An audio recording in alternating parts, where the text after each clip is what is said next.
abandoned them in scattered places around the enclosure. Some forgot which pups belonged to them at all. Others stopped recognizing them as theirs entirely. And in the worst stretches, mothers began eating their own offspring. In some sections of the colony, fewer than 1 in 20 newborn mice survived to weaning. Calhoun would write later that, by this point, the social fabric of the colony was effectively dead. The bodies were still alive. The structure that held them together as a species was not. The pups that did survive were raised by mothers who barely cared whether they lived. They had no model of what a functioning life inside this place looked like. And when they grew up, they behaved like nothing Calhoun had ever seen. The males of this generation never fought. They never tried to mate. They never engaged in any social activity at all. They ate, they slept, and they groomed themselves obsessively. Their fur stayed perfect because they never got into a single fight. They moved through the colony as if no other mouse existed in it. Calhoun named them the beautiful ones. They looked, externally, like the healthiest mice in the entire colony. They were also,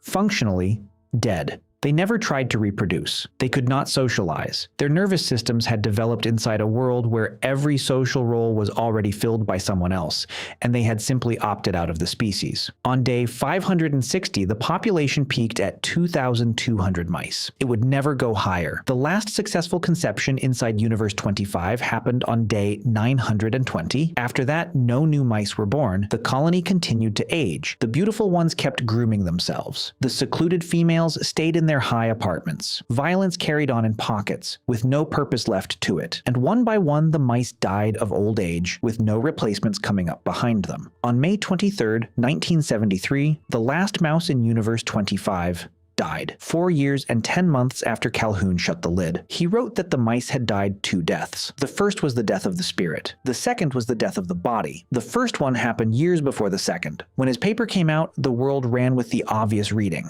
comfort kills. Abundance kills. A life with no struggle is a life that destroys itself. The image of the beautiful ones,